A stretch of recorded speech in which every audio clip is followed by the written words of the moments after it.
Sí, bueno, creo que José Israel, como maestro, ha señalado lo correcto. No es la única energía que recibe la Tierra del cosmos, pero sí la principal, que es la solar, la radiación solar, que la NASA ha calculado como constante solar. Constante solar. Y el planeta Tierra recibe unos 1.361 vatios por metro cuadrado por 24 horas. Esa es la constante solar, la cantidad de energía sobre un metro que cuadrado nos llega sobre un metro cuadrado en un día. 1.361 watts por día, por 24 horas. Pero también nos llega la electromagnética, que es extraordinariamente importante. No está ligada a la solar. Es independiente, porque la energía electromagnética incluso tiene puntos de variaciones que influyen mucho en el clima y que no tiene que ver con lo solar, porque como es una onda distinta a lo solar. Es bueno decir que la radiación solar que nos llega es una mezcla de ondas, porque tenemos la tendencia a creer que es todo calor o todo luz, y es una mezcla de las dos. Resulta que el 38% de la radiación solar que nos llega es onda de luz visible. Gracias a ella vemos. Ahora bien, esa parte de la radiación solar no sirve, por ejemplo, para convertirla en electricidad. Los paneles solares, que son una agrupación de celdas solares, las celdas solares son un semiconductor que tiene la propiedad que cuando le hiere la radiación solar, el calor que tiene el componente de la radiación que consiste en ultravioleta e infrarroja, que es el otro componente de la radiación, entonces, y sobre todo cuando tiene una intensidad en ultravioleta que solo se consigue después de las 10 de la mañana, entonces ese semiconductor empieza a emitir fotones eléctricos.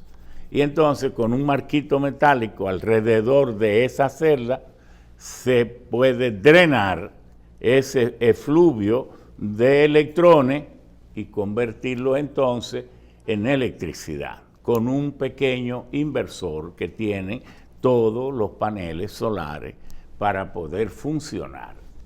Bueno, por eso eso no era una realidad cuando hace 100 o 200 años se inventó la energía, la otra energía, la que regularmente usamos.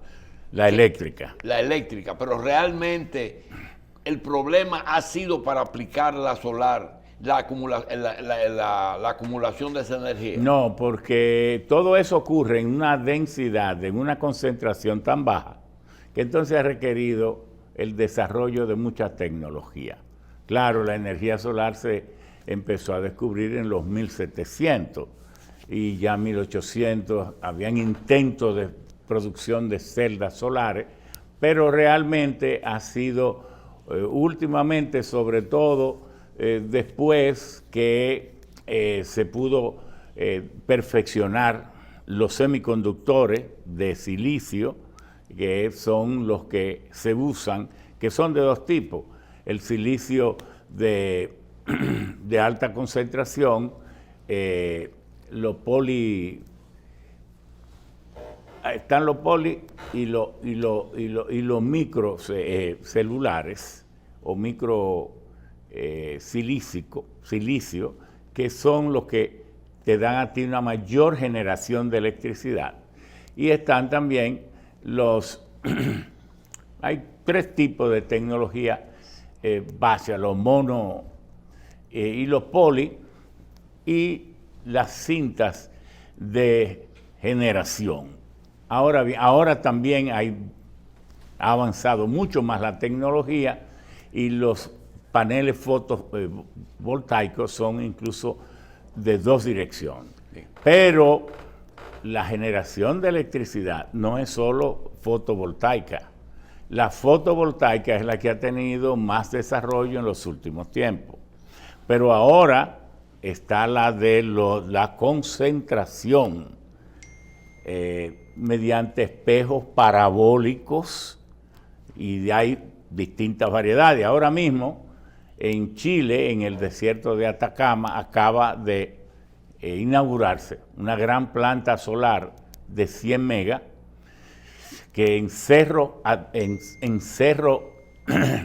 Mirador, es un cerro dentro del desierto de Atacama, que es el lugar donde hay la más alta temperaturas y radiación solar, y entonces ese es una planta de concentración solar con espejo parabólico y torre central. Bien. Entonces, pero yo quería ir más a lo primario que dijo correctamente José Israel. ¿Cuáles son las energías de que dispone la Tierra para ser autosuficiente y autonómica en su generación de energía de la forma como esta civilización la está usando?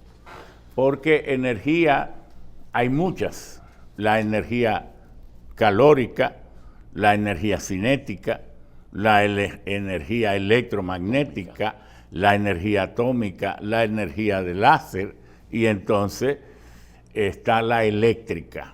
Resulta que en los 1850 se empezó a utilizar el motor de inducción eléctrica, que luego Edison perfeccionó, pero como directa. Era el motor de inducción eléctrica directa. Y un momentito. A los dos. En esa etapa en que se inicia la energía eléctrica, ustedes recuerdan que el sol, es decir, la energía solar, tenía un uso que inclusive se dejó de usar. Por ejemplo, el sol, además de su función en la agricultura, tenía función como secadora eléctrica, te secaba la ropa. Siempre se ha usado. No, pero espere, el problema es que se deja de usar y se va uno a la lavadora. Pero eso, la lavadora viene en los años 20.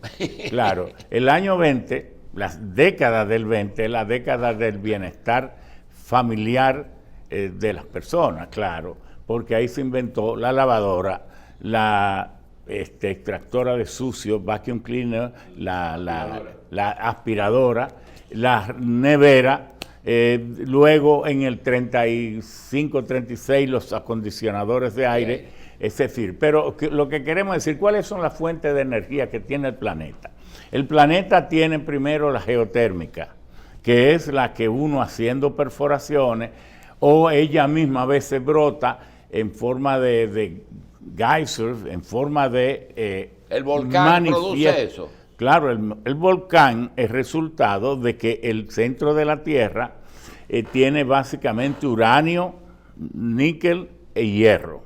Y el uranio está en desintegración permanente. En el centro de la Tierra está ocurriendo una bomba atómica permanente. De ahí es que viene el enorme calor de la Tierra. Por eso la Tierra, que tiene 12.756 kilómetros de diámetro, la Tierra tiene 12.756 kilómetros de diámetro, 510 millones de kilómetros cuadrados de superficie y 43.000 kilómetros de circunferencia. La Tierra solo tiene en su parte más gruesa 100 kilómetros frío o a temperatura en la que vivimos. Y en esos 100 kilómetros es que están instalados los océanos, los continentes y todas las islas. Pero casi la totalidad de la Tierra es lava, está ígnea, está en promedio a 3.800 grados centígrados. Ese enorme calor de la Tierra no es su calor original de cuando se formó, de los gases y del Big Bang, de la explosión. No. Ese es un calor que se está generando diariamente en el centro de la Tierra, Bien. debido a la desintegración atómica del uranio que está en el centro de la Tierra. Israel, ¿es posible aspirar a esa meta de una nación autónoma en energía? Sí, claro. Hoy sí. Claro, Hoy es posible. claro, claro. Es posible. Ahora, una cosa es la energía que la Tierra genera y otra cosa es la que recibe de fuera. Claro. El plus. Él dijo el que extra. es lo que calienta la Tierra. ¿Calienta el sol o calienta el centro de la Tierra? Ambas penas. Ambas, la Tierra debe ser neutra. Ese es el problema del calentamiento global. Vamos a ver. La atmósfera debe ser neutra, 14 grados centígrados.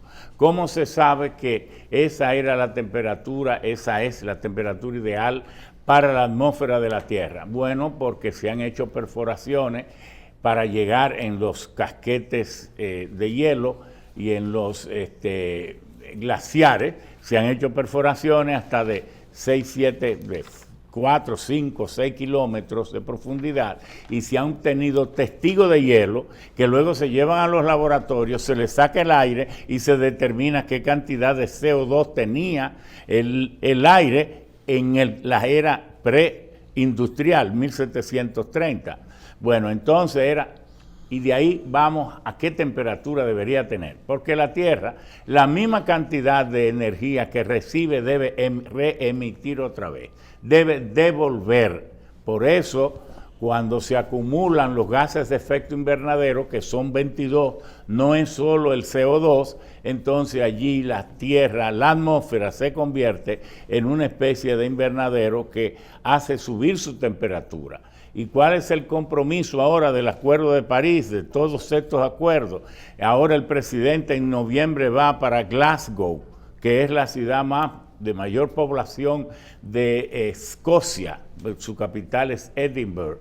Entonces, allá en Glasgow se va a revisar los logros que se están teniendo para cumplir con los acuerdos de París, que uno de esos acuerdos que empezó con Kioto, dice que para el 2030, era 2030, ahora 2035, deberán los países reducir las emisiones de gases de efecto invernadero en un 35%, pero que para 2050, y esto sí va a tu pregunta, ya debe haberse cumplido la transición energética. ¿Qué es la transición energética? Permíteme decir cuáles son todas las fuentes brevemente de energía de la Tierra. La Tierra tiene la geotérmica, empecé a decir, y tiene la solar, y tiene también la electromagnética. Esas son las primarias, porque de la solar depende la energía del viento. Es el sol que, como no hiere la Tierra, no incide en la Tierra, en la misma intensidad en todos los puntos, genera los vientos. Cerca del Ecuador es cuando el sol incide con mayor temperatura e intensidad, pero luego se va degradando. Entonces, de allí se generan los huracanes. ¿Qué es el huracán? Es el mecanismo que usa la atmósfera para distribuir la energía que se va acumulando en un punto y que va faltando en otro. De mayo a octubre se acumula tanto calor en el trópico, en ambas zonas del trópico. El trópico son 606.000 kilómetros, porque el trópico es desde el Ecuador, 30 grados al norte se llama trópico de Capricornio, 30 grados al sur se llama, 30 grados al norte, trópico de Cáncer, 30 al sur, trópico de Capricornio, entre los dos son 6.000 kilómetros, porque cada grado son 100 kilómetros. Entonces, de mayo a octubre se acumula tanta energía, tanto calor en esa zona, que entonces se generan los huracanes. Cuando la superficie de los océanos alcanza 26 grados, empieza a evaporarse tanta energía, y por el movimiento de la Tierra, que le llaman el efecto Coriolis, empiezan los remolinos y ahí se forma el ciclón. El huracán. Entonces, huracán es el nombre que le daban los mayas al ciclón. Y huracán quiere decir el Dios que me protege. ¿Por qué los mayas le llamaban al ciclón huracán? porque si no se saca esa cantidad de calor del trópico, que se acumula de mayo a octubre en tanta cantidad, y eso ocurre por 4 o 5 años, sin sacarla no se puede vivir aquí. Entonces, ¿quién nos protege? Los huracanes que vienen y sacan el calor y la llevan a la zona fría. Ellos necesitan ese calor para calentarse o entibiarse, y nosotros que se salga de aquí para poder seguir viviendo. Entonces, de ahí se derivan muchas fuentes de energía, las energías marinas. Usted sabe que todos estos océanos moviendo sus aguas, pero tienen un problema. América es el único continente vertical que tiene el planeta, el único que va del polo norte al polo sur. Todos los otros, Asia y Europa, están en el mismo hemisferio norte. África está solo en el sur. Entonces, Australia en el sur. El único continente que parte en dos el planeta es América. Entonces, esas aguas del Atlántico, cuando quieren unirse con el Pacífico, chocan contra el Golfo de México y chocan contra América. Entonces ahí se generan unas corrientes que se devuelven y pasan por el sur de nuestra isla, que si nosotros aprovechamos, en vez de colocar turbinas eólicas para que las mueva el viento, que se mueven cuando el viento quiere, podemos unir esas turbinas dentro del mar, con una corriente marina que siempre va a pasar, porque ya pasan de noche y de día. Entonces, esa corriente marina van a ser en poco tiempo la fuente de electricidad mayor que vamos a tener. José, yo no sé si ustedes recuerdan que frente al Hotel Jaragua, uno de los Meléndez durante muchos años Darío medía unas cosas con la ahí. mareomotriz. ¿Se trata de lo que usted está hablando? No, eso es energía mareomotriz. Él trataba de aprovechar el movimiento de las mareas y de las olas, porque las energías marinas son de muchos tipos. Están las que tratan de aprovechar los movimientos de las olas y de las mareas. Se llama undimotriz. Está la que intenta aprovechar los gradientes térmicos. Arriba las aguas son más calientes y en el fondo son muy frías. Entonces hay una diferencia de temperatura, que si yo monto Grande Balcázar en la superficie del mar, que me va a calentar con el sol, le aplico unas pinturas especiales a esos tanques, los lleno de propano, voy a poder mover turbinas a baja presión con propano, Y entonces mando el propano a profundidades, que es donde la temperatura está muy baja, y vuelvo y lo licúo y tengo uno ahí. Pero para que el público, una parte del público entienda un poquito de todo ese tipo de energía, ¿cuáles son las que se pueden acumular? Porque el gran problema es o que no se pueden o que son muy costosos. Ok, las energías que hoy son rentables, que hoy son usables. La fotovoltaica ha crecido enormemente porque el costo de los paneles solares se ha venido al suelo. Están por los 20 centavos de dólar el watt. Es decir, ha bajado enormemente. Pero además los paneles solares se han hecho más eficientes, están por cerca del 30% de eficiencia, y ahora los paneles también son en doble dirección. Acumulación, ingeniero. Entonces, pero las energías renovables, casi todas, no son gestionables y hay que acumularlas. No, ¿qué significa que no son gestionables? Que usted no puede hacer que el sol salga de noche y entonces usted solo puede aprovechar la radiación solar cuando la tenemos. La del día para guardarla para No, y no solo eso, cuando se nubla, cuando hay huracanes, cuando hay va a llover, entonces no generan electricidad. Pero yo veo bancos aquí que están totalmente, tienen sus paneles porque trabajan de 8 a 5. Porque gracias a los acumuladores o baterías podemos almacenarla. ¿Qué se está buscando ahora? Que eso se pueda hacer a escala comercial, a escala regional. Y entonces, mire, el problema de gestión la tiene la energía hidráulica. A veces tenemos ríos, tenemos arroyos, tenemos que pueden generar electricidad, pero por un número de horas, o las que generarían de manera constante sería muy baja.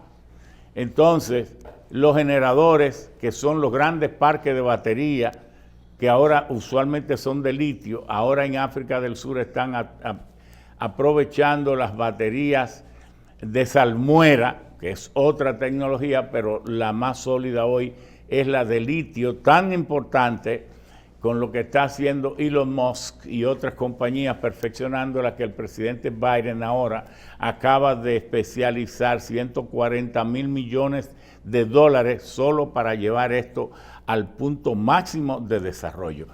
¿Qué significa eso? Que República Dominicana pudiera tener en el sur parques de batería que van a acumular, ¿qué cosa? La electricidad en excedentaria que produzcan las presas. Va a estar esa electricidad almacenada ahí. Los molinos de viento, las turbinas eólicas, los que produzcan se almacenan ahí.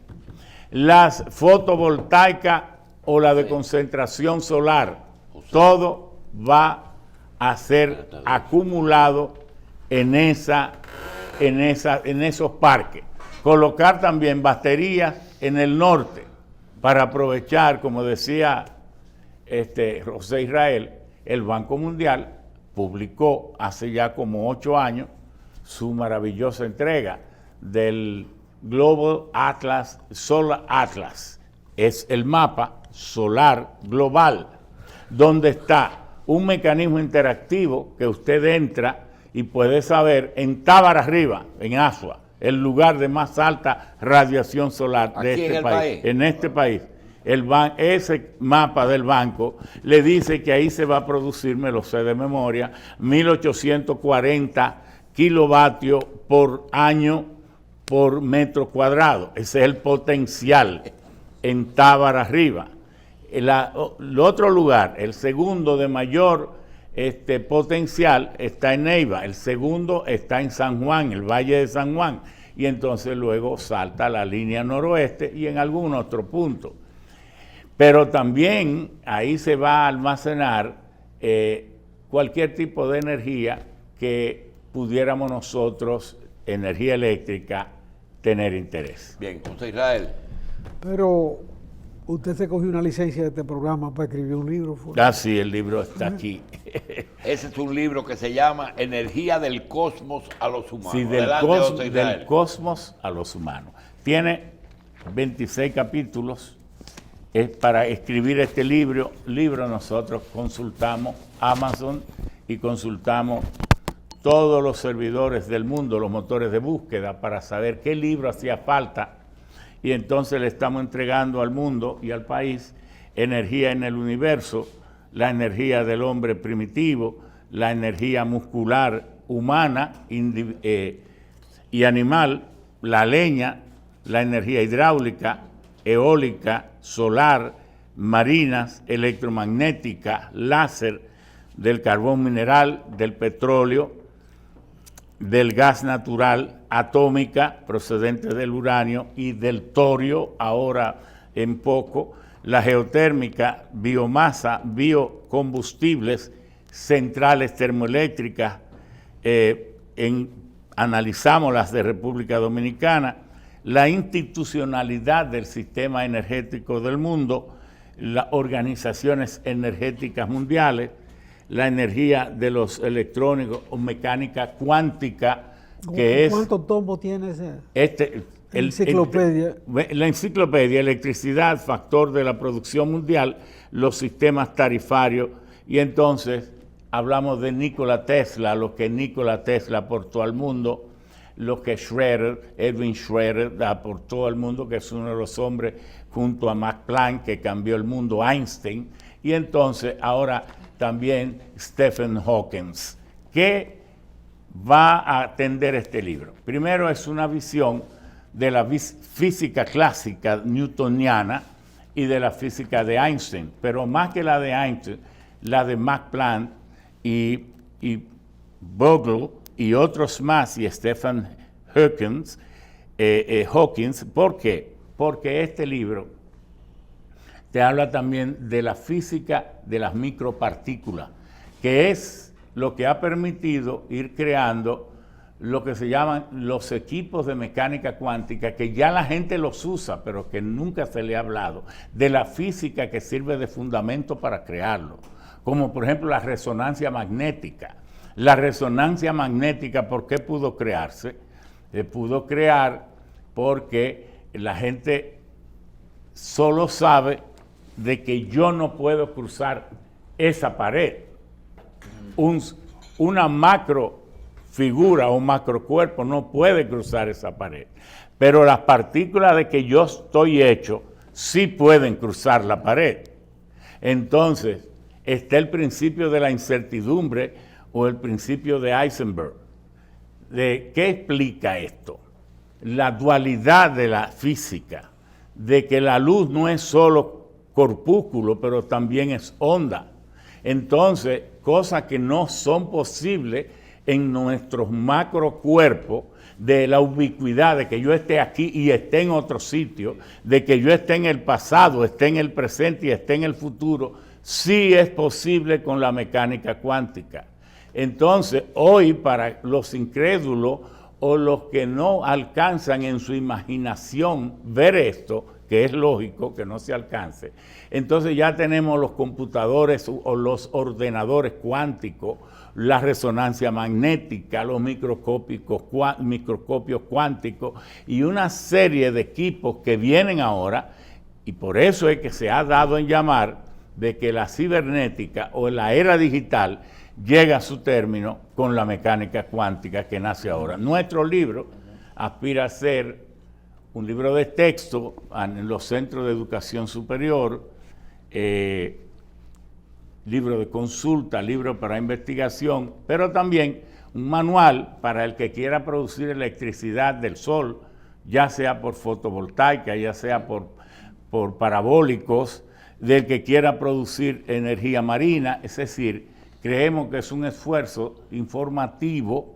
Desde luego es un libro que no nace de la experimentación científica, esto no nace de un laboratorio, nace de una profunda revisión durante 5 años de todo el avance de la física y de la tecnología para que el mundo que no lo tiene pueda tener un libro de este nivel de información. Ya está en Amazon, está avanzando ya todos los procesos aquí para su adición de tecnologías, y entonces humildemente creemos que el país va a figurar entre las naciones que tienen libros de texto de alta gama de esta calidad para el mundo. Precisamente usted habla de la física cuántica y de sus aplicaciones también en lo que es la energía. Y le comentaba yo en estos días al doctor que Tesla llega hasta deja inconclusa la investigación sobre la transmisión inalámbrica de energía. Y dicen que no, que había interés en la industria del cobre, que no quería que eso se desarrollara. ¿Es posible realmente desarrollar eso fue en Long Island, sí. En Long Island, en Woolite, las torres de Woolite, que él perdió allí todo su prestigio. Tesla, él era serbio-croata, y entonces había llegado a Estados Unidos en el 1882, cuando reinaba Thomas Alva Edison, pero tenía la visión, estaba naciendo la electricidad, y entonces Thomas Alva Edison se asoció con JP Morgan, que era el centro financiero y todavía lo es, uno de los más grandes del mundo. Y entonces JP Morgan le pidió a Thomas Alva Edison que pusiera en Wall Street 10,000 bombillas para demostrarle al mundo el éxito que iba a tener la electricidad. Y él lo hizo, pero lo hizo por el sistema de transmisión directa de la electricidad. Y Tesla se le opuso. No, por cable no, porque Tesla le habló, no maestro, la transmisión de energía no se podrá hacer por grandes distancias si es directa, hay que hacerla alterna. Y entonces allí fue donde tuvieron el gran encuentro, donde Thomas Alva Edison fue acusado de utilizar un elefante, lo electrocutó en público para que se viera el efecto terrible que tenía el principio de la electricidad alterna de Tesla. Pero eso fue lo que se impuso y toda la electricidad, así que se transmite, y por eso Thomas Alva Edison no fue premiado, cosa que le afectó mucho, cuando la ciudad de Nueva York licitó la planta del Niágara para generar electricidad y se la dio a Westinghouse, con quien ya estaba trabajando Tesla. Ahora, Tesla en los años 1920 empezó a concebir la transmisión inalámbrica, sin necesidad de alambre, sino con torre de emisión, la electricidad, porque él concebía que la electricidad debía recibirla todo el mundo, incluso libre y gratuita. Incluso de gratis. Entonces, en los años 50, en los 40, 50, él en Woodlight, las torres Woodlight en Long Island, él la construyó, pero todo fue un fracaso porque no tuvo suficiente dinero, y en eso, bueno, él se enfermó y fracasó eso, que lo llevó a la ruina total, y él murió mudándose de hotel en hotel. A él le fascinaba el Waldorf Astoria. Y de tener éxito, ¿qué pudo obtener? No, Tesla es la base, Si- el motor. El motor. Bueno, si hubiera tenido éxito, Sí. y eso era lo que JP Morgan le objetaba. Sí. ¿Por qué tú quieres regalar la electricidad? Es mejor venderla. E igual que Era eso lo que pasaba. Andronovich fue el que inventó las luz LED, el Light Emission Diode, el diodo. Un de bombillo que no emisión. se quemaba. Entonces, Claro. ¿cómo vamos a tener bombillo que no se queme? No hay negocio. Él lo inventó, sin embargo, eso quedó como un recuerdo, recluido a esos puntitos rojo, amarillo y verde que traían las radios antes o los televisores. Nunca se desarrolló la luz LED al nivel hasta que estos japoneses que obtuvieron el premio Nobel no se dispusieron a hacerlo en el 2011, 2010, Sí. 2012. Bueno, Tesla fue un verdadero genio de la humanidad, se dice el más grande de todo, y el motor de inducción eléctrica alterno de Tesla es una de las grandes contribuciones que Ya tenemos. tenemos el libro del ingeniero Albuquerque. No sabemos cuándo va a estar impreso, pero No, claro que sí. Ya para diciembre o enero sale ya. bien impreso. Impreso. Dos cosas. Nosotros tenemos un público que por más que quisiéramos, nosotros también, no alcanzamos ciertas cosas, definiciones que nos dice el ingeniero Albuquerque. Dos cosas para despedirnos. Número uno, ¿qué diferencia hay entre energía alterna e energía continua? ¿Y qué diferencia hay entre la física que nosotros recibimos en el bachillerato y la física cuántica? Bueno, mire, la diferencia entre energía directa y energía alterna. La energía directa tiene dos cables, uno positivo y uno negativo. Y así se transmitiría. Entonces, los equipos todos serían así. Es buena, funciona muy bien, pero se presta a bajísimo voltaje, y además cuando se transmite a larga distancia se pierde una cantidad muy impresionante. La alterna es cuando la alterna de un cable a otro, y digamos que un cable es al mismo tiempo positivo, pero puede pasar a ser también negativo. Entonces se maneja en voltajes mucho más Pero son dos cables altos. siempre. No, la alterna se alterna. puede transmitir hasta con un solo Con cable. un solo cable. Y el negativo lo toman de la Tierra. Y se puede transmitir para mayor cantidad de energía de varias maneras. Y vienen las autopistas de transmisión eléctrica, los voltajes se pueden elevar hasta millones de Y voltios. estas grandes torres que vienen de aquí al norte del país, ¿son alternas o No son todas alternas. toda la energía de aquí? Y a propósito tienen lo que se llama el cable de guarda. Yo no sé si ustedes... Usted habló aquí de Ay. que ese cable se le puede dar otro uso. Claro, yo no sé si ustedes, el público y los amigos, han notado que en toda torre de transmisión eléctrica hay esos brazos atravesados de Cristo que lo convierte en cruz, pero que encima de eso sobresale un poquito la torre y hay un cable que va solitario. A ese cable solitario se le llama cable de guarda y no está electrizado. Es Electrizado. No está. Es neutro. Sí. Es una tierra. No, Sí, es neutro. es una fibra óptica. Entonces dentro hay una fibra óptica. La fibra óptica tampoco está electrizada. Y ese cable protege la torre y protege la línea cuando hay una descarga eléctrica donde primero cae, es ahí. Es un pararrayo. Y de ahí una especie de apartarrayo que la manda a la tierra. Pero dentro de ese cable, este cable está hueco y dentro hay un cable de fibra óptica. El cable de fibra óptica es el cable que ha asegurado que la transmisión y la conectividad y el ancho de banda y todo esto, la internet cuando nació era inalámbrica. Entonces es un cable de comunicaciones. Un cable de Cuando comunicación. Tesla no existía. Claro que no existía, pero él sí lo concibió. Es porque Tesla concibió tantas cosas y dejó tantos documentos que sus propios documentos se convirtieron casi en un botín de guerra.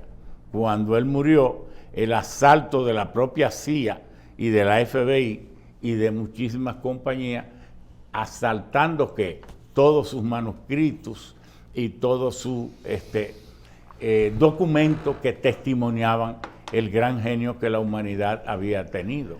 Física cuántica. Entonces, la física cuántica, la física que uno estudia, nosotros no hemos visto ningún salto en nuestras vidas de la física, porque nos hemos criado todo, aunque tengamos 100 años, porque el gran salto en la física lo dio Einstein. Y es en su primera teoría de la relatividad especial, cuando él todavía era empleado de la oficina de patentes en Suiza. Entonces él produjo la teoría de la relatividad especial en el 1905. Pero en esa teoría, donde él explicaba el fenómeno fotoeléctrico y donde explicaba lo que era el tiempo, la energía, el espacio y la relación entre la velocidad, la energía y todos estos factores, él supuso que el universo iba no se expandía. Luego que se le hizo ver su error, sobre todo Powell Hubble, cuyos grandes y maravillosos telescopios llevan su nombre, de Hubble, cuando le observó fue el que le hizo modificar su teoría, y entonces él a la teoría de la relatividad especial, que fue la que cambió la física de Newton, entonces le agregó la constante cuántica cósmica, y esa constante cósmica da lugar, junto a la teoría de la relatividad especial corregida, a lo que se llamó en 1915 la teoría de la relatividad general de Einstein. ¿Qué cambió Einstein? Lo que decía Newton. Newton decía que había una gravitación universal porque él observó y observaba cómo caía una manzana. Entonces suponía que todos los cuerpos del espacio había una fuerza que los atraía unos a otros. Entonces Einstein se puso a pensar y dijo, si el cielo de repente estallara y las estrellas estallan, entonces la Tierra inmediatamente se quedaría sin luz. Dice, no, porque si estalla el Sol, ya sabemos que la distancia que hay entre el Sol y la Tierra, la luz del Sol cuando sale toma 8 minutos para llegar a la Tierra. Entonces, si fuera cierto la teoría de Newton de la gravitación universal, simultánea, instantánea y general, entonces, al estallar ese Sol, la Tierra debía quedarse a oscura, porque si es instantánea, inmediatamente se apaga la luz, debía apagarse aquí. 8 minutos después. Entonces, no, la gravitación no es instantánea, pero más aún no es el principio que predomina, sino la curvación o la curvatura de los cuerpos en el espacio. Y de ahí, bueno, es que él llega a su conclusión de que la constante en la física y en el cosmos es la velocidad de la luz. Nunca habrá una velocidad que pase la de la luz. Y entonces también que mientras más rápido volemos y más nos acerquemos a la velocidad de la luz, así mismo desaparece el tiempo. Y por eso, Julito, que conforme a Einstein, el problema no es la edad, porque si usted viaja rápido, usted no tiene edad. El problema es la lentitud. Bien. Si usted se queda lento y estático, envejece. Bien. Doctor, Exacto. José Israel. Por eso es que los viejos caminan lento. Sí. No, los que caminan lento se dejan envejecer. Bien. Entonces hay que ser rápido para escapar al tiempo. Y rendir también. Albuquerque que nos escuche. José Israel, la humildad es la verdad.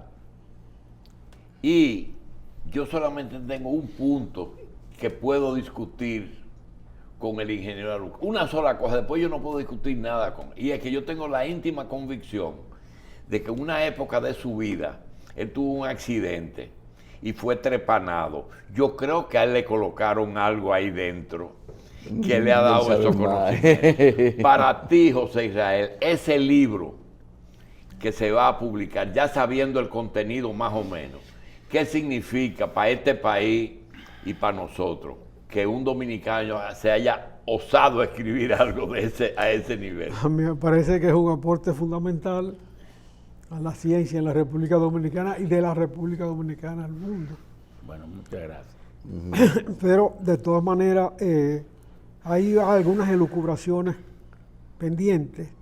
Por ejemplo, la energía nuclear, que en algún momento fue la ilusión del hombre, en el sentido de que todos los problemas energéticos van a ser resueltos. Se empleó como arma y condujo a Hiroshima y Nagasaki. Felizmente solo ahí. Se empleó generando y ha producido desastres enormes que hemos convivido con ellos, como el Chernobyl o el de Japón, en el manejo de las instalaciones. En Fukuyama. En Fukuyama. De manera que aquel concepto de Einstein de que Dios es el límite de nuestro conocimiento, se define por el límite de nuestro conocimiento y siempre se aleja. Bueno, Einstein decía que es el límite de nuestro conocimiento, porque todo lo que la ciencia ha podido penetrar en sus tremendos avances, pero ridículos avances en la totalidad del cosmos. Todo lo que la ciencia, el universo material al que la ciencia ha podido estudiar, nunca llegará a ser ni siquiera el 3% de lo que es el cosmos. Bien. Por eso casi todos los científicos dicen, si el 97%, por no decir casi la totalidad, de la energía es energía oscura y energía negra, de la cual no conocemos nada, absolutamente nada, como son los agujeros negros. Entonces, ¿por qué nos perdemos el tiempo diciendo de que Dios no existe, o que no existe esto, que no existe aquello, si en ese 97% más pudiera esconderse todo? Todos los dioses del mundo caben en lo que yo no sé. Entonces, ¿por qué yo, con lo tan poco ridículos conocimientos que tengo, me voy a poner a dármela de sabio negando la existencia de nada? Entonces, por eso es así. Ahora, quería hacer, para beneficio de la audiencia, la energía nuclear está siendo reevaluada y retomada, y ya son más de 50 las plantas que están ya en construcción. Si uno se toma el trabajo de ver qué ocurrió en Chernobyl, ahí en Ucrania, y las consecuencias son mínimas cuando usted la compara con las patadas que dan los burros en el mundo. Porque uno tiene la tendencia a escandalizarse de muchas cosas. Por ejemplo, que los vuelos aéreos son peligrosos, pero dice la revista British Petroleum que más gente muere cada día de patada de burro que de accidentes aéreos. Todo es relativo. La energía atómica también causaba furor, terror, por aquello de dónde depositar los desechos sólidos radioactivos que ella genera.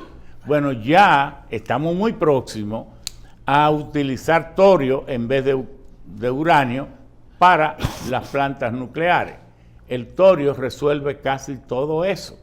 Pero además, ¿en qué lugar del mundo cada año se queman 140,000 toneladas de uranio? Hay como 600 y tantas plantas, dependiendo de lo que usted quiera llamar plantas nucleares. Yo pienso que es segura, es muy limpia y es ya muy rentable con los pequeños reactores nucleares que se han inventado ahora. Bien, yo quiero dar las gracias al ingeniero Albuquerque y quiero hacer algo con mi amigo el ingeniero Cuello, y es hacer lo que yo planeé desde un principio. Yo le tengo una emboscada al ingeniero Cuello. Ingeniero, el conocimiento debe de ser lo que califica para gobernar un país. Es decir, Hawking, Einstein y Ramón Albuquerque aquí deben ser los que dirijan este país. O eso, la política es otra cosa. La política tiene otros ingredientes, es más complicado. Más complicado. Más complicado. Pero yo completo la idea. A la luz de lo que el hombre ha recibido de la energía nuclear, es el átomo el límite del conocimiento del hombre. O sea, el límite de Dios lo define Einstein como el límite del... Pero no es el átomo. En Ginebra existe lo que se llama el Centro de Investigaciones y el Acelerador de Partículas, donde están estudiando lo que se llama la partícula de Dios o el bosón de Higgs. Y en 1920, ¿qué es el bosón de Higgs? El bosón de Higgs son los trazos de fotones o de electrones que el Big Bang generó y que se sabe que pululan en el cosmos. Y entonces los centros científicos están detrás de ese elemento para identificarlo, que le llaman nutrirlo.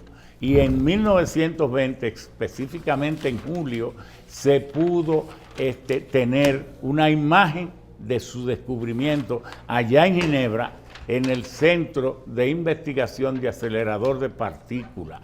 Y eso es ya una micronésima del átomo, de manera que el átomo nos conduce a ello, pero en realidad lo más infinitamente cierto es que la energía es eterna, es indestructible, todos somos energía, y la energía, la materia, el espacio y el tiempo se vuelven uno solo a la velocidad de la luz. Sí, ingeniero, gracias. Para concluir, nosotros tenemos limitaciones. Claro. Y muchas. Podemos abordar la energía solar, claro, como la energía fundamental a desarrollar y lograr la autonomía. La autonomía y dejarnos de tontería con otras cosas. Bien. Que los sabios de por allá no han podido dominar. No, así mismo es. El programa está guardado, ¿eh? El programa de hoy ya está guardado. Señores, gracias. Muchas gracias. Vamos a ver si se me da.